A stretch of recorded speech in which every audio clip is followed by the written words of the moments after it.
अच्छा, बिस्मिल्लाहिर्रहमानिर्रहीम।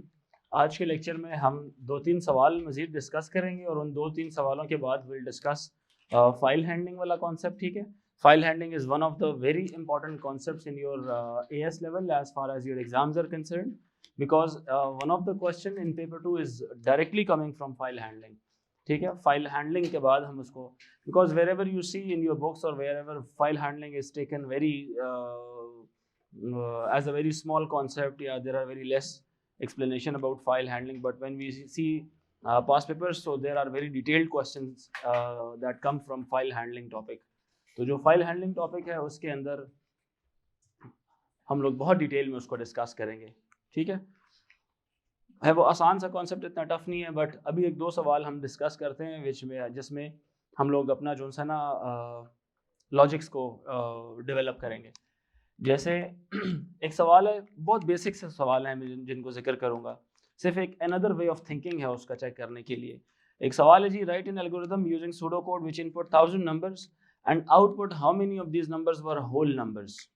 Output how many of these were whole numbers, तवज्जो दें, how many of these were whole numbers. अब लॉजिक इसमें यह होती है कि अब डेफिनेटली वो जब अगर आपसे बोल रहा है कि आपने चेक करना है कि एक नंबर होल है या नहीं है, तो इसका मतलब है कि उसने रियल नंबर भी एंटर किए होंगे और उन्हीं रियल नंबर के अंदर कुछ उसने इंटीजर्स भी एंटर किए होंगे, यानी होल नंबर्स भी एंटर किए होंगे। आपको सिर्फ ये चेक करना है कि क्या उसने, मतलब उनमें से कितने नंबर उसने होल एंटर किए थे। उसकी जो एक लॉजिक है, जो हिंट प्रोवाइडेड है, वो ये है कि जी जो इंट नम आप करते हैं, लेट से नम की वैल्यू है आपके पास 3.9, तो जब आप इंट नम करेंगे तो ये आपको रिटर्न करेगा, क्या रिटर्न करेगा ये? It returns you 3।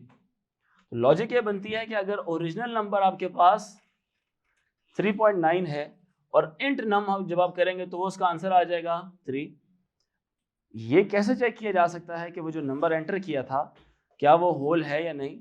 तो सिर्फ एक तरीके से हो सकता है कि अगर हम क्या कर लें, नम माइनस इंट नम कर लें, अगर सब्ट्रैक्ट कर दें, अगर ये इक्वल टू 0 आ गया तो इसका मतलब है कि वो नंबर क्या था? होल था। क्या नंबर था? क्योंकि इक्वल टू 0 सिर्फ तब आ सकता है जब ये दोनों के आंसर्स क्या हो, सेम हो, यानी कि ये भी क्या लिखा हुआ हो यूजर ने 3 और 3 का इंट नम भी कितना आएगा 3, तो तभी तो 3 - 3 0 हो सकता है, और अगर वो 0 हुआ तो वो क्या होगा, होल नंबर। इसी को आप इन अदर वे भी आप लिख सकते हैं, कैसे? Num minus int num is not equal to क्या, 0, तो वो नंबर क्या होगा, रियल नंबर होगा। क्लियर है मेरी बात? ये नहीं, और वो सिर्फ कब इक्वल टू 0 नहीं होगा, जब ये नंबर कुछ और हो, 3.9 और इसका आंसर कितना आएगा 3, तो इनकी वैल्यूज क्या है, they are not equal to 0। अगर ये भी 3 होगा, ये भी 3 होगा, तो इसका मतलब वो इक्वल टू 0 हो जाएगा, तो वो होल नंबर होगा। Not equal to 0 real number है। रियल नंबर काउंट कर लें, आखिर में 5000 या 1000 में से रियल नंबर को माइनस कर लें तो होल नंबर्स आ जाएंगे। एक तो ये ऑलरेडी तरीका भी है। दूसरा तरीका, इसको एक और तरह से भी आप लिख सकते हैं, num minus int num is greater than 0 अगर हो जाए, क्या हो जाए, ग्रेटर देन 0। आपको ये पता होना चाहिए कि नम और इंट नम या तो हमेशा ये दोनों बराबर हो सकते हैं, या तो नम हमेशा क्या हो सकता है, बड़ा। It could be always be a bigger number और it could be equal to that number.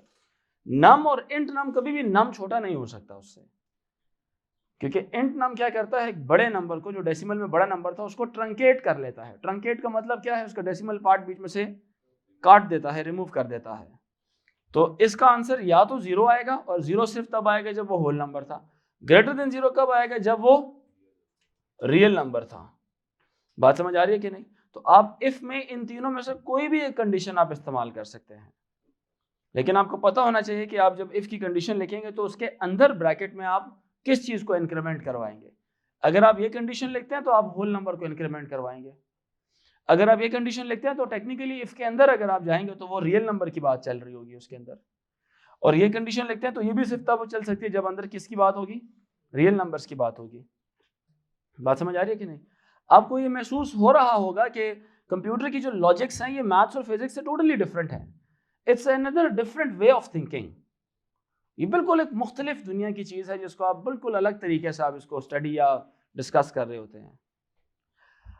अब जब मैं इसको कंडीशन में लिखता हूँ तो कंडीशन में एक और चीज़ भी मैं आपको सिखानी है कि बूलियन ऑपरेटर का इस्तेमाल। बूलियन आप लोगों ने पढ़ा है अभी तक, कंडीशंस में एंड पढ़ा है और अभी तक आपने और पढ़ा है। एंड का मतलब ये होता है कि all the conditions must be true.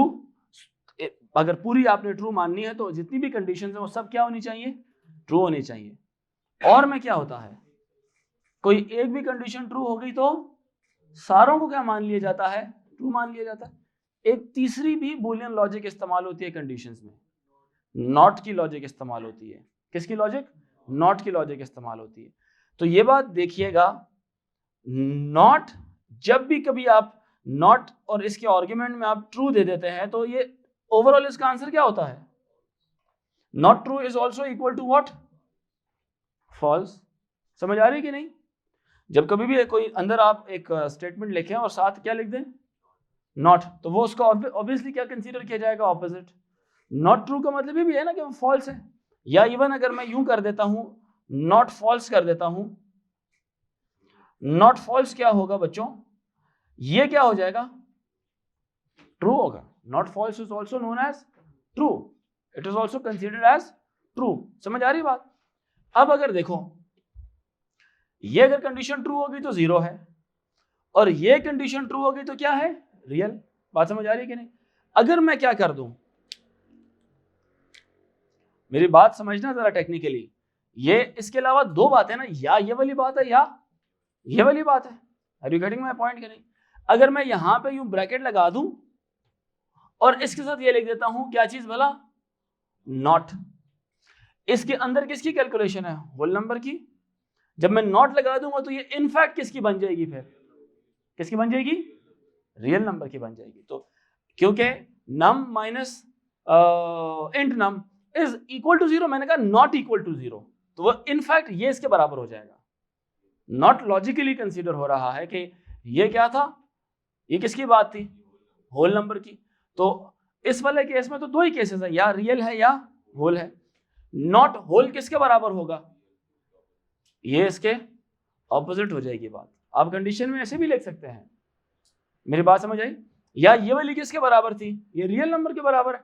आप इसको यूं कर लें, आप इसका यूं लगा लें और यहां पर क्या लिख लें, अगर स्टार्टिंग में नॉट लिख लें, ब्रैकेट किसको जस्टिफाई कर रहा था, ब्रैकेट के इनसाइड रियल नंबर को।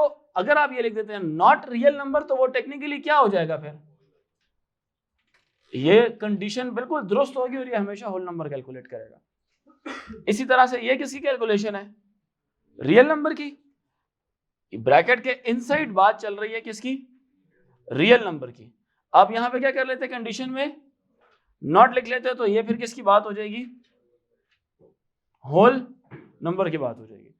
कंडीशन में किस तरह से इसको कंसीडर किया जाएगा, आप जैसे जब डिक्लेयर करते हैं, डिक्लेयर नम एज रियल, और आपका जो भी काउंटर है, लूपिंग वेरिएबल आए हो गया, और होल एज, काउंटर्स तो इंटीजर्स होते हैं ना, ये हो गए। क्या ख्याल है? This is one of the logic, ठीक है, जिसमें ये नॉट वाली बात भी आज हमने सीखी। तो आप जब ये फॉर लूप लगाएंगे, for I is equal to 1 to 1000 input num if not, जानबूझ के मैं नॉट लगा रहा हूं क्योंकि वो तो बस आसान सी लॉजिक है, ठीक है, ये वाली लगा लेते हैं, if num minus int num great is not greater than 0 है। ये तो ग्रेटर देन 0 है ना, नॉट लगाने का मतलब क्या होगा, नॉट ग्रेटर देन 0। समझ आ रही है कि नहीं? मतलब वो इक्वल टू 0 है। क्या समझ आ रही है कि नहीं? मतलब वो क्या है, इक्वल टू 0। लेस देन 0 कभी भी नहीं हो सकता है, because you should know that कि num is a real number and int num is always equal to that thing और लेस देन दैट थिंग।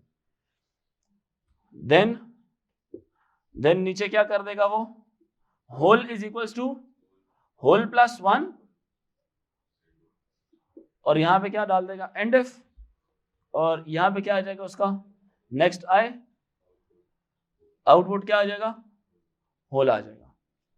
ठीक है, एक और वे ऑफ थिंकिंग भी है, लॉजिक टोटली डिफरेंट है लॉजिक टोटली डिफरेंट है वो ये लॉजिक है मॉड्यूलस 1 के साथ निकालना। देखिए कितनी डिफरेंट लॉजिक है। नंबर को किससे डिवाइड कर लें, 1 से डिवाइड करें, 1 से मॉड्यूलस निकालें उसका, 1 से रिमाइंडर निकालें। अगर वो होल नंबर होगा तो 1 के टेबल में आएगा ना, तो रिमाइंडर क्या देगा वो 0, और अगर वो डेसिमल हुआ तो 1 के टेबल में नहीं आएगा, तो वो रिमाइंडर 0 के अलावा कुछ देगा। जैसे फॉर एग्जांपल 3.9 था, अब 1 से जब इसको डिवाइड करेंगे तो 1 3 3 माइनस करेंगे, आंसर कितना आ जाएगा 0.9 आ जाएगा। कितना आ जाएगा 0.9 आ जाएगा। तो 3.9 1 के टेबल में नहीं, लेकिन अगर 3 होता तो 3 3 1 3 3, रिमाइंडर के आगे 0। इसकी तरफ आप देखें, इधर ना देखें, ये ना देखें, ये तो हमेशा चेंज होगा ना। यहां पे ये वैल्यूज क्या आएंगी, या 0 आएगा या समथिंग एल्स आएगा। अगर 0 आ गया तो इसका मतलब है कि ये जो नंबर था ये क्या है होल, क्योंकि 1 के टेबल में डेसिमल्स नहीं आते, 1 के टेबल में होल नंबर्स ही आते हैं सिर्फ। एक तो ये लॉजिक भी है, जैसे नहीं आपने वो पावर की एक डिफरेंट सोची थी, इसी तरह से ये एक और मुख्तलिफ सोच है इसकी। तो आप इसको जब आप कंडीशन लिखेंगे तो आप लिखेंगे if num mod 1 equal to 0 then whole equal to whole plus 1, और यहां पे क्या हो जाएगा and if। it is another way of thinking, you must write it down on your copies। I hope किसी ने ये लॉजिक आपके उसमें नहीं फॉलो की होगी। ठीक है, it is a little different thing. ठीक है, जैसे पावर वाली एक डिफरेंट बात थी, इस तरह से ये भी एक डिफरेंट बात है। ठीक है, यहां तक बात समझ आ गई जी। अब एक और चीज है जी, एक और बात है, 5000 numbers are being input in which should have either 1 digit, 2 digit, 3 digit, 4 digit numbers. Write an algorithm using pseudocode. Also output the percentage of numbers which were outside the range. जो रेंज से outside थे उनकी percentage भी लिखनी है। तो 1 digit number या 2 digit number, 3 digit या 4 डिजिट।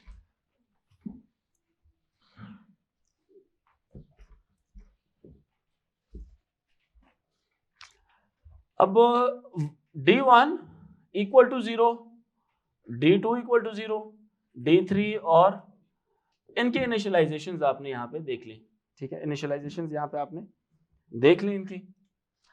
अब सबसे पहले आप क्या करते हैं, 5000 नंबर्स हैं ये, यहां पे यूजर ने क्या कर दिया, इनपुट नंबर कर दिया।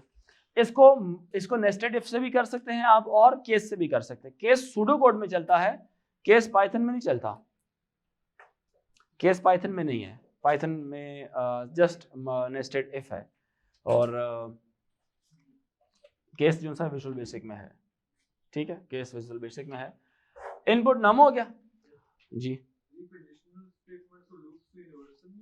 यूनिवर्सल होते हैं, हर जगह होते हैं, लेकिन कुछ लैंग्वेजेस इस तरह की होती है ना कि जो एक आसान स्ट्रक्चर प्रोवाइड कर रही होती है, कि सारे इसी को इस्तेमाल, जैसे रिपीट अनटिल है वो विजुअल बेसिक में मौजूद है, पाइथन में नहीं। पाइथन कहता है वाइल वाला इस्तेमाल कर लो, या जो सा है वो इस्तेमाल कर लो, फॉर लूप इस्तेमाल कर लो।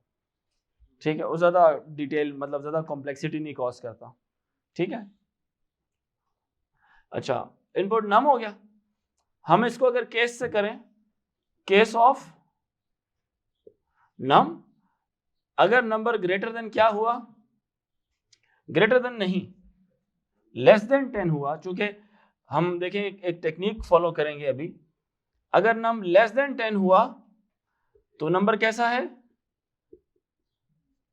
डिजिट नंबर 1 है वो, मतलब 1 डिजिट नंबर है, तो उसका काउंटर जो है ना D1 equal to D1 plus 1 हो जाएगा। अगर नंबर लेस देन 100 है तो D2 equal to D2 plus 1 हो जाएगा। अगर नंबर लेस देन 1000 है, तो ये हो जाएगा D3 is equal to D3 plus 1 हो जाएगा। अगर वो नंबर लेस देन 10,000 है तो number D4 equal to D4 plus क्या हो जाएगा 1 हो जाएगा। बात समझ आ रही है? अब आप एक बात नोट करें, हम लोग पहले क्या करते होते थे, आप देखिए मेरी बात सुनो, आप ना यहां पर ये रेंज भी अप्लाई कर सकते हो, नहीं ऐड होगा, यही बात समझाना चाह रहा हूं। आप ना इसकी जगह पे आप यहां पर आप नॉर्मली क्या लिखते थे, number is less than 100 and number is greater than equal to क्या 10। ये यहां पे आप लिखते थे number is less than 1000 and greater than equal to 100। ये 2 डिजिट नंबर्स होंगे, ठीक है। एक मिनट, इसी तरह से number is less than equal to 1000 and less than 10,000, 4 digit number है ये, ठीक है। और इसी तरह से यहां पर number is less than 10 and greater than equal to 0, तो ये 1 डिजिट नंबर है जी। वो डिवाइड करके वाला, हाँ डिजिट में कि कितने 1 डिजिट है, कितने 2 डिजिट है और कितने 3 डिजिट है।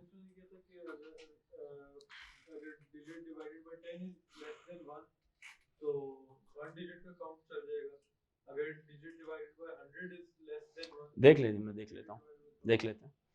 अभी फिलहाल जो एक चीज मैंने समझानी है ना लॉजिक वाइज, केस की बात है वो। आपको याद है एक दफा हमने मार्क्स एंटर करवा के ग्रेड्स निकलवाए थे, याद है कि नहीं? हमने उसमें लॉजिक इस तरह से लगाई थी कशान आप सुन भी रहे साथ साथ, हमने लॉजिक इस तरह से लगाई थी कि हमने मार्क्स इनपुट किए थे और हमने पहले ग्रेड निकालना था, वो A*, A, B and C।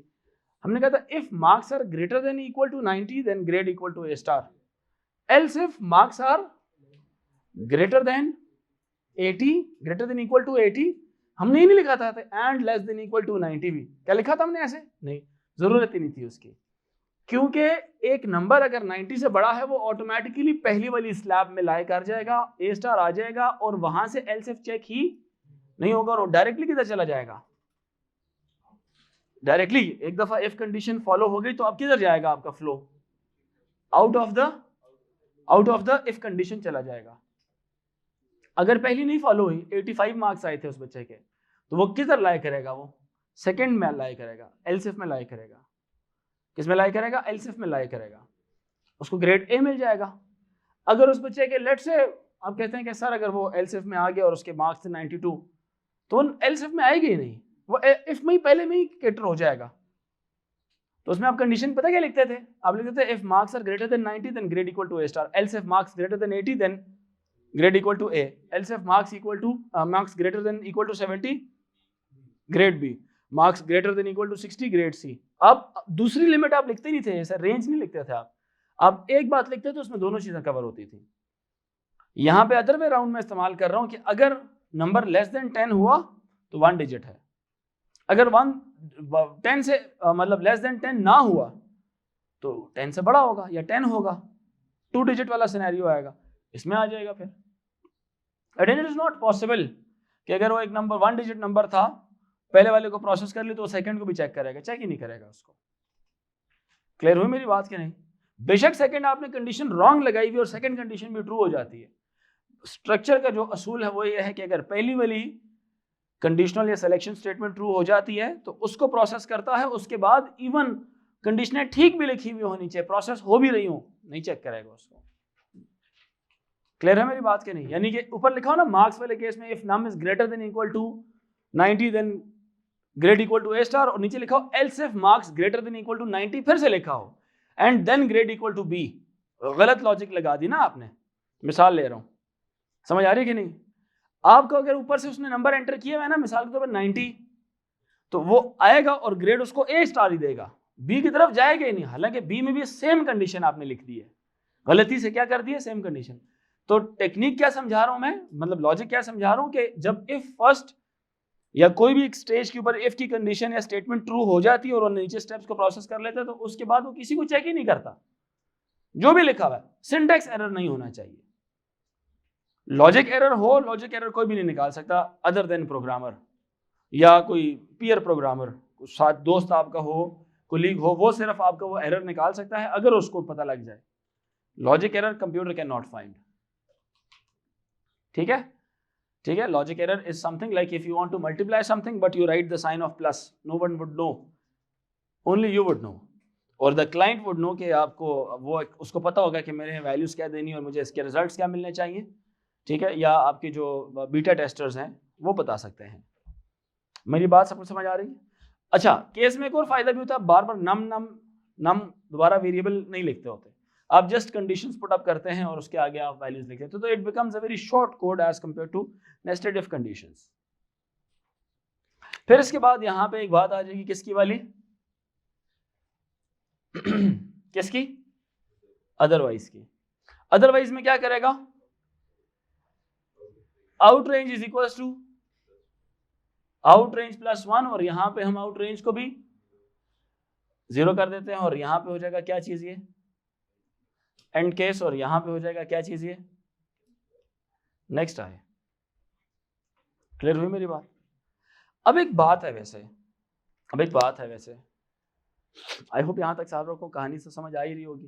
ठीक है, यस, वो एंड पे निकालते हैं हम, यहां पे निकालते हैं percent equal to out range divided by 5000 multiply by 100 होता है ना। अब इसके बजाय आप क्या कर सकते हैं, इसको बजाय दो प्रोसेसिंग के आप सिंगल प्रोसेसिंग भी कर सकते हैं। मैथमेटिकली ये होगा ना, किसी भी चीज की परसेंटेज निकालनी तो that variable divided by total multiply by 100। 100 के ये 2 जीरोस और ये 2 जीरोस क्या हो जाएंगे? कट जाएंगे। तो you do not need to divide and then to multiply something, you just need to divide it with 50. Alternatively it will give you the same answer. Why are you making things complex for or lengthy for processor?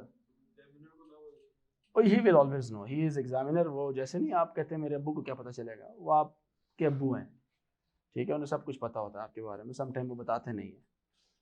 Examiner को उस programme के बारे में सब कुछ पता होता है। लाइक आपको लॉजिक बनाए और आप सोचे मुझे पता ही ना चले, इज इट पॉसिबल? नहीं, ये मुमकिन है, क्योंकि आपको मैं ही पढ़ा रहा हूँ, मुझे पता है आपकी सोच क्या है, कितना आगे तक जा सकते हैं। ठीक है, और अगर आपने बिल्कुल ही कोई आउट ऑफ द वर्ल्ड कोई बात लिखी हुई है ना, जो उसको समझ ही नहीं आ रही, ठीक है, तो आपको नंबर ही नहीं देगा। ठीक है, बात समझ आ रही है मेरी? वो आपको नंबर ही नहीं देगा। और वो सवाल ही ऐसे बनाते होते हैं कि आप बेशक किसी मार्स से जाके वहां से कोई लॉजिक चुरा के ले आए, वापस आ जाएं और लिखने लग जाएं, वो भी उसको पता होगी। सवाल ही ऐसे बनाएगा वो। ठीक है, वो सवाल ऐसा बनाएगी नहीं कि जो आप कोई ऐसी बात लिख दो जो उसको पता ही ना हो। It is not possible. ठीक है हाजी साहब, तो ये क्या हो जाएगा, यहाँ तक आएंगे और उसके बाद डायरेक्टली आउटपुट कर देंगे हम इसका परसेंटेज। सही है, बड़े मुतमईन हो आज माशाल्लाह, रोजा रखा हुआ है ना? ठीक है, सही है। अच्छा, इसके बाद ना मैं अल्टरनेट लॉजिक के अलावा एक और चीज आपकी वाली लॉजिक पर डिस्कशन करता हूँ। देखो बच्चों, अभी भी हम काम को थोड़ा सा शॉर्ट कर सकते हैं, या मुझे लगता है कि इसकी जरूरत नहीं है हमारे पास, हम इसके बगैर भी कहानी डाल सकते हैं, है ना? अगर सोचो, अगर आपने 1000 नंबर, आपने वैसे एग्जांपल ले रहा हूँ, 1000 नंबर आपने यूजर से लिए, उनमें से 300 नंबर इवन थे, तो ऑड नंबर काउंट करने की जरूरत ही नहीं थी आपको, आप सिर्फ इवन नंबर काउंट करते। क्या नंबर काउंट करते? इवन काउंट करते। 1000 में से इवन के काउंटर को at the end of the program minus कर लेते तो ऑड आ जाता, ऑड आ जाना था आपके पास, है ना? तो बजाय इसके आप एक दफ़ा इफ में इवन ऐड करते, एल्स में आप ऑड को इंक्रीमेंट कर रहे होते, आप एल्स लगाते ही ना, आप सिर्फ इफ लगाते, एंड इफ करते उसको, लूप खत्म करते और एंड पे आगे क्या करते, 1000 माइनस इवन काउंटर करते तो इक्वल टू ऑड काउंटर आ जाना था आपके पास। इसी तरह से यहाँ पे भी कर सकते हैं। आप इसको ना करें, इनको एज व्हाट कर दें, ये क्या बन गए अब हमारे कमेंट्स बन गए हैं। ये हमारे क्या बन गए हैं? कमेंट्स। कमेंट्स क्या होते हैं? They are not part of the program, they are not considered as part of a logic. So यहां पे हम निकाल लें क्या चीज, out range is equal to 5000 minus sum of all counters. बच्चों समझ आ रही है कि नहीं? Minus sum of all counters हो जाएगा ये, ठीक है। तो ये ज्यादा मतलब चलेगा सही, वो भी चलेगा, ये भी चलेगा। कौन सा वाला? लिखने में शॉर्ट होगा आपके लिए, हाँ कंप्यूटर प्रोसेसिंग में थोड़ा ज्यादा लगेगा। ये सिर्फ क्या लिखने में क्या ज्यादा है, मुझे ख्याल है जितनी आपने स्पेलिंग यहाँ पे लिखनी और यहाँ पे लिखनी उतनी स्पेलिंग आप यहाँ पे भी लिखेंगे, ठीक है। फर्क हुआ तो शायद 1-2 स्पेलिंग का फर्क होगा, उतने से आपने क्या करना, आग बुझानी है, ठीक है, उससे कोई फर्क नहीं पड़ता, तो एक ही बात है। बट प्रोसेसिंग वाइज ये थोड़ा मुझे ज़्यादा बेहतर लगेगा। तो यहाँ पे हम आखिर में आपको पता है कि हम आउटपुट कर लेंगे D1, D2, D3, D4 और परसेंटेज, ठीक है, बात करें। अच्छा एक और लॉजिक कौन सी वाली है जी, एक और लॉजिक है, जैसे आप क्या कह रहे हैं मुझे दिखाएं जरा। हाँ है कि if num div 10 is less than 1,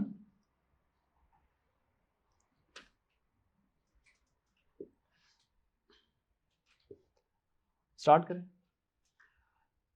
If num divided by 10 is less than 1, then 1 digit is equals to 1 digit plus 1. Else if num divided by 100 is less than 1, then 2 digit is equals to 2 digit plus 1. Else if divided by 1000 is less than 1, then 3 digit is equals to 3 digit plus 1, and it is going like this, नीचे तक जाता रहा है, ठीक है। इसमें एक मसला है, मसला है इसके अंदर, किस चीज का मसला है फैजान आप बताइए, कैसे? वो वापस पीछे पास करें। हाँ वेरिएबल का क्या मसला है इसमें मुताहर? नो ताहा, बच्चे आप बताओ। हाँ मसला इसमें यह है कि इस स्टेटमेंट में भी मसला है, इस स्टेटमेंट में भी मसला है, इस स्टेटमेंट में भी मसला है। जो काउंटर्स हैं यहाँ पे वेरिएबल 1 डिजिट इस्तेमाल हुआ है, यहाँ पे नाम चेंज हो गया है, यहाँ पे वेरिएबल का नाम डिफरेंट है और यहाँ पे वेरिएबल का नाम डिफरेंट है, यह मसला है इसके अंदर, ठीक है। नाम काउंटर में क्या होने चाहिए, दोनों तरफ सेम होने चाहिए, ठीक है। इसमें यह सिंटैक्स का मसला है, लॉजिक ठीक है, सिंटैक्स का मसला है।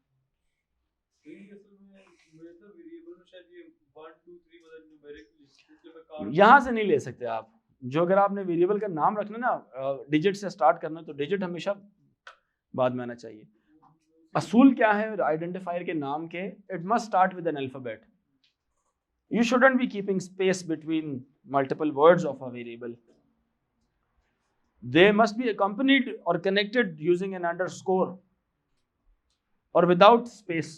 Digits can come, but in the later stage. Digits can also come in between. D1 underscore my choice, D2 underscore my choice.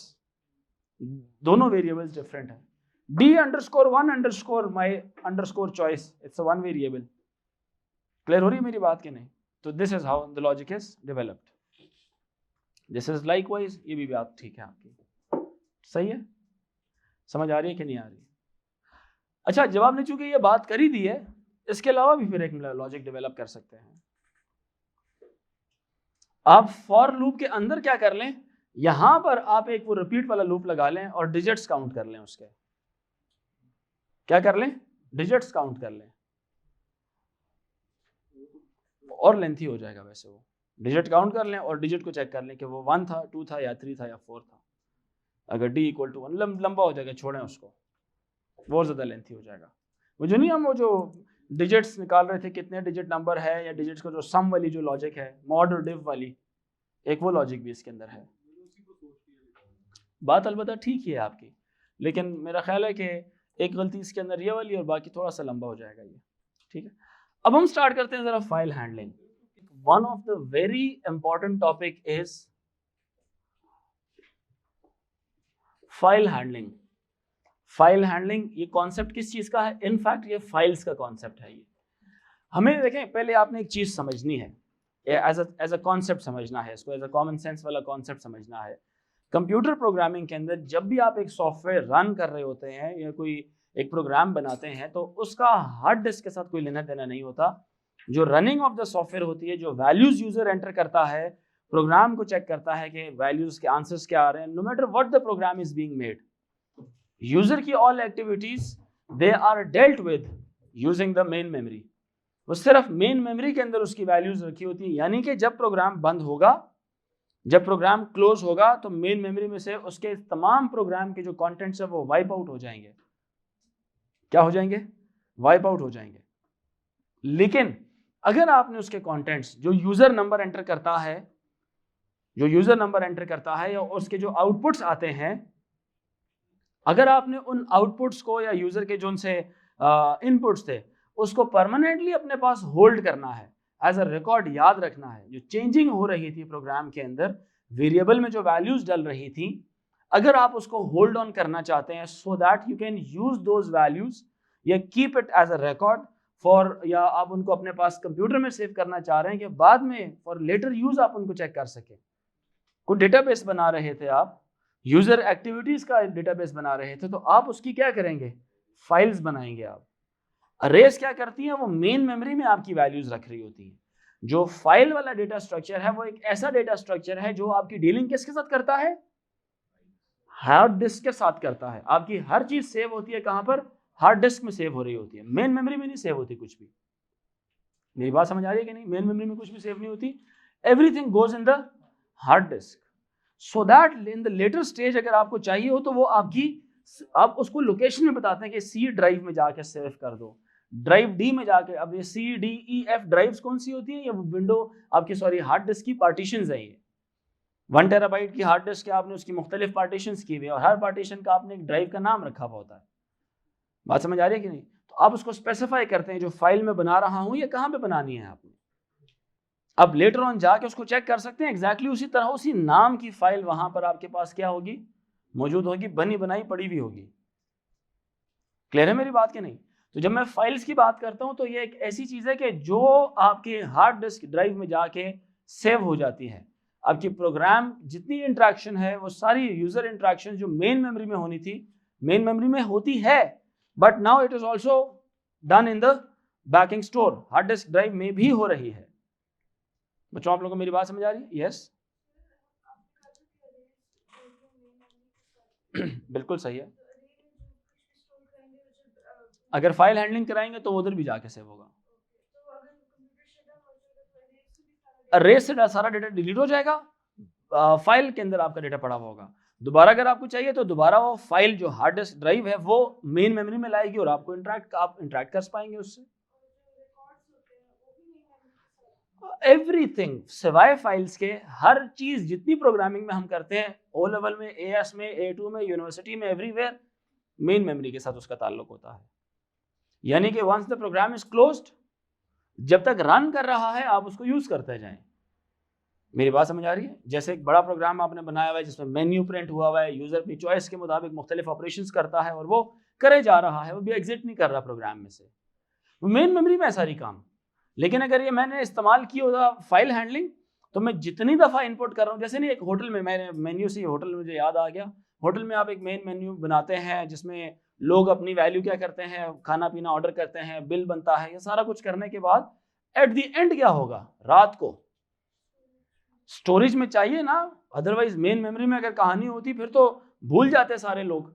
उस वक्त याद रहता सारों को कि इसके कितने पैसे बने, उसके कितने पैसे बने, आज कितनी कौन सी डिश आज कितनी बिकी है। कस्टमर इंटरेक्शन है, कस्टमर की जितनी भी यूँ समझ लें कि चॉइस है, उसको ऊपर एनालिसिस करने के लिए होटल वालों को तो चाहिए ना कि वो जितने भी रिजल्ट्स थे वो सारे सेव होने चाहिए। तो बाद में क्या हो, रात को वो पूरा एक टेबल बना के दे देता है। आप उसको बेशक बंद कर दें, प्रोग्राम बंद कर दें, जो बॉस हैं जी वो आपके कहीं और बैठे हुए हैं, बॉस कहीं और बैठे हुए हैं, आपने उस फाइल को उधर उस पर डाल दिया, ऑनलाइन स्टोरेज पे डाल दिया, क्लाउड पर डाल दिया, क्लाउड से आपकी उस स्टोरेज को किसने चेक कर लिया?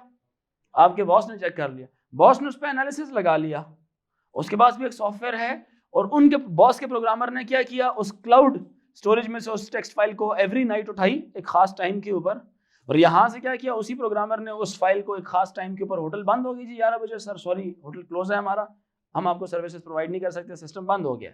चलें जी ठीक है, सिस्टम बंद हो गया।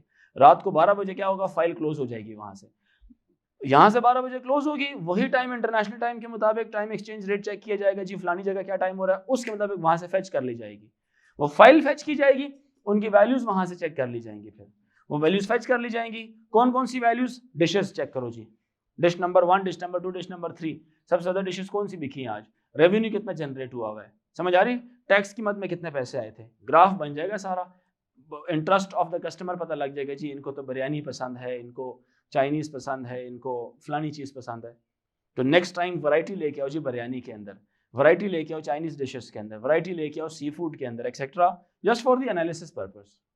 ठीक है बात के नहीं? तो फाइल के अंदर चीजें आपकी सारी जिंदगी पड़ी रहती हैं, उसी तरह से जैसे बैकिंग स्टोर पे आपकी सारी चीजें जिंदगी भर पड़ी रहती हैं, और आप जब तक उसको इस्तेमाल करने की ख्वाहिश रखते हैं आप करते रहें, उसको यूज करते रहें। बात समझ आ रही है कि नहीं? तो ये फाइल हैंडलिंग का फायदा है ना, ये फायदा है ना, ये कि आप बैकिंग स्टोर के साथ इंटरेक्ट कर रहे हैं, आप अपनी वैल्यूज उधर सेव भी करवा सकते हैं, और वहां से आप दोबारा यूज भी कर सकते हैं अपने प्रोग्राम के अंदर। I hope all good. ठीक है, सो हम इसका लिखेंगे सबसे पहले, this data structure is used to store data permanently in the hard disk drive of the computer. This data structure is used to store data permanently in the hard disk drive of the computer.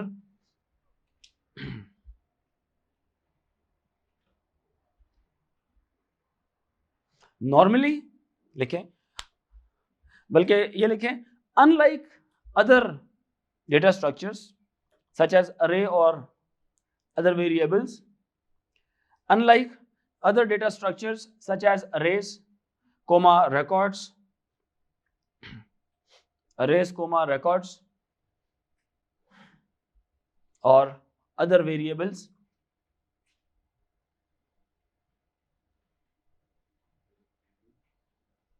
unlike arrays, comma records, or other variables, after the execution of the program, data is lost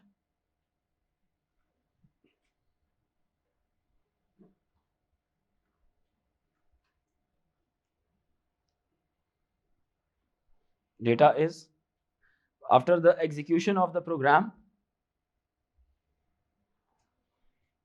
the data is lost from these data structures.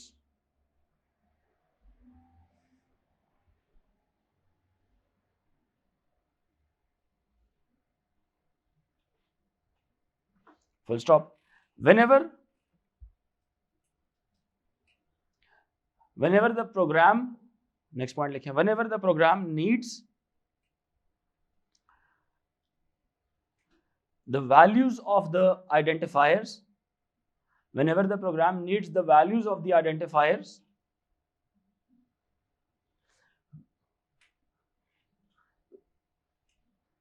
which were input earlier,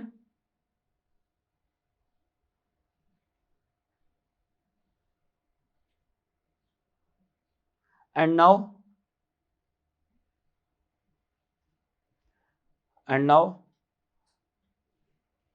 the program is executed,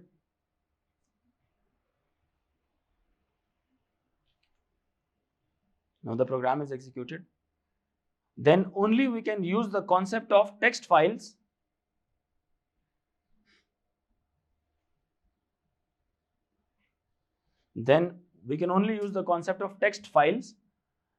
to store all the values of the identifiers,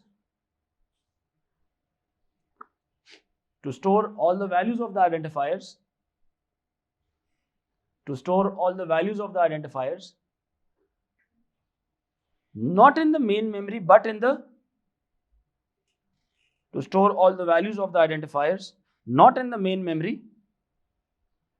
not in the main memory but in the backing store, that is hard disk drive /SSD,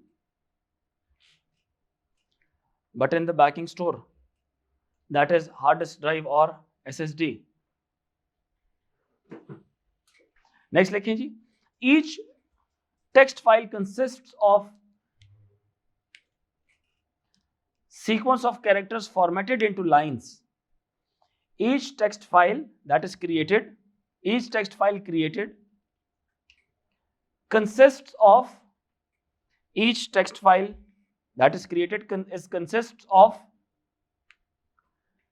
sequence of characters formatted into lines.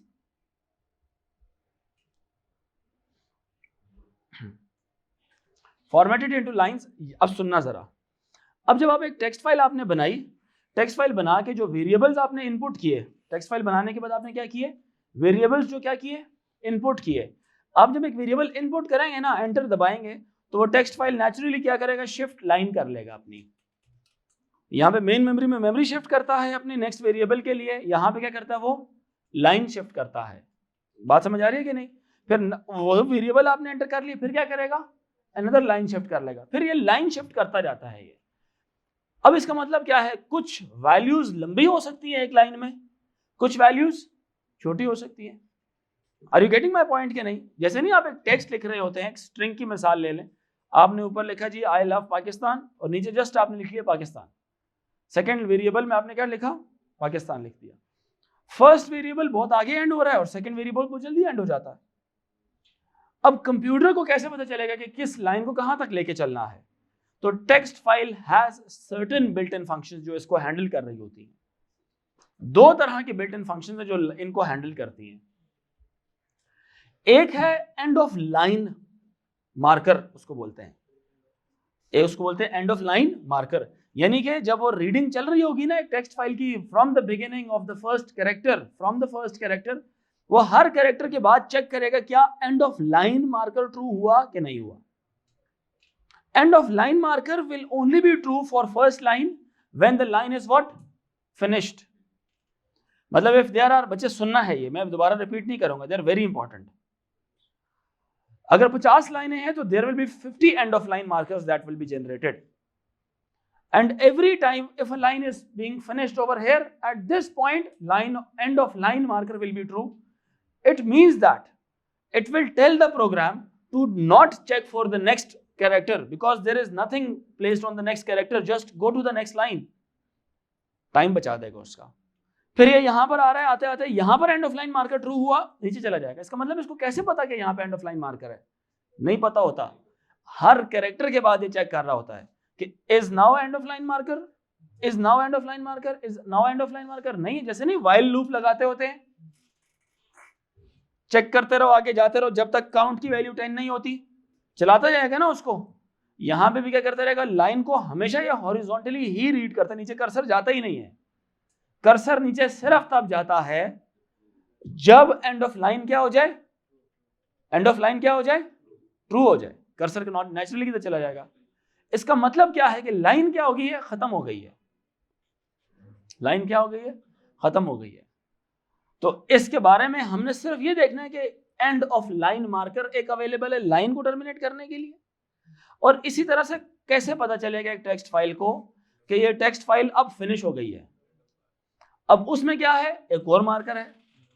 And of line markers multiple हो सकते हैं, but end of file marker multiple नहीं होंगे, वो एक ही होगा। एक आपने मिसाल के तौर पे 10 वेरिएबल्स की आपने एक फाइल बनाई है, 1 2 3 4 5 6 7 8 9 10। एंड ऑफ फाइल मार्कर सिर्फ 10वीं लाइन पर जाके क्या होगा, 10वीं लाइन के आखिर में जाके एंड ऑफ फाइल मार्कर क्या हो जाएगा, ट्रू हो जाएगा। अदरवाइज पहली लाइन के पहले कैरेक्टर से लेके आखिरी लाइन के आखिरी कैरेक्टर तक एंड ऑफ फाइल मार्कर मिल ही नहीं रहा था किसी को। अगर मिला था तो उसकी वैल्यू फॉल्स थी। समझ आ रही है मेरी बात कि नहीं? और जब एंड ऑफ फाइल हो गई, 10वीं लाइन आ गई, 10वां कैरेक्टर फिनिश हो गया, तब EOF ट्रू हो गया। EOF end of file. समझ आ रही है मेरी बात कि नहीं? मतलब अगर हमें पूरी अगर टेक्स्ट फाइल रीड करनी है तो हमें बहुत ही आसान काम है, व्हाइल नॉट EOF। समझ आ रही है कि नहीं? डू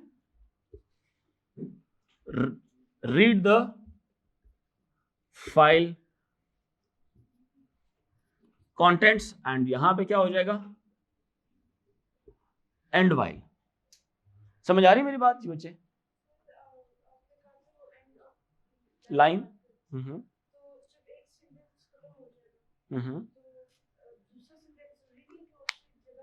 नहीं, वो निचली लाइन से स्टार्ट होगा।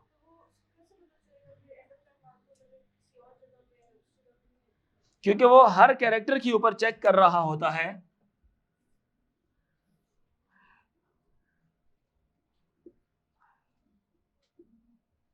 हर कैरेक्टर पे जाके चेक करेगा कि क्या इसके बाद एंड ऑफ लाइन आया कि नहीं आया। हर लाइन में एंड ऑफ लाइन एक ही है जिसको चेक किया जा रहा होगा।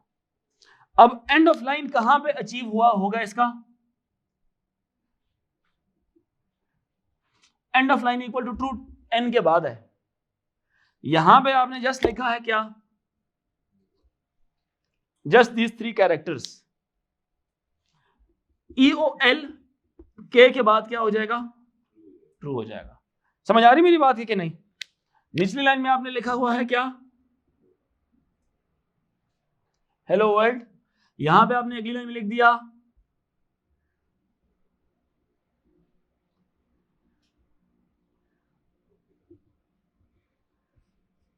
Okay finish. यहां पे क्या हो जाएगा फिर, EOF क्या हो जाएगा, ट्रू हो जाएगा। समझ आई? तो जब मैं while not EOF, जब तक एंड ऑफ फाइल नहीं हुई भी, read keep reading the file, ये ऑटोमेटिकली क्या करेगा, फर्स्ट लाइन, सेकंड लाइन, तीसरी लाइन, चौथी लाइन और पांचवी लाइन। जब आप टेक्स्ट फाइल को, कंटेंट्स को रीड कर रहे हैं, count equal to count plus 1 कराते जाएं, एंड वाइल के बाहर निकल के काउंट को आउटपुट कराएं, पता लग जाएगा कितनी लाइनें थी। क्योंकि हर एक रीड की कमांड एक लाइन रीड करती है, और जब लाइन रीड करेगी ये वाली लाइन रीड करेगी। हमने कंडीशन ही क्या लगा दी है, जब तक एंड ऑफ फाइल अचीव नहीं हो रहा, तो पहली लाइन को करेगा, नहीं अचीव हुआ, दूसरी लाइन को करेगा, नहीं अचीव हुआ, तीसरी, चौथी, पांचवी, छठी, सातवीं, आठवीं, चलता जाएगा नीचे। ठीक है, एंड ऑफ लाइन मार्कर। ठीक है, समझ आई? एक मिनट बच्चे, लिखें, each line is terminated by an end of line marker and the whole text file is terminated by an end of file marker. Each line is terminated by an end of line marker and the whole text file is terminated by an end of file marker.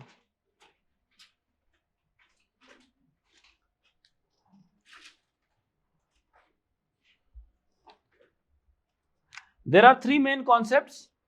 Next point लिखें, whole file is terminated by an end of file marker. End of file जो सा है ना, ये एक built-in function है which is only applied on files. ठीक है, nowhere else. There are 3 main concepts. There are 3 main concepts. एक है टेक्स्ट फाइल को क्रिएट करना, ठीक है, उसमें राइट करना, एक है अपेंड करना, एक है रीड करना। ठीक है, there are 3 main concepts. Number 1, writing to a text file. Writing to a text file, number 1।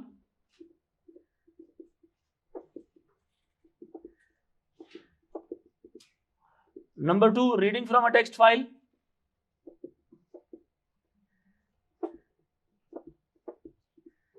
Number 3,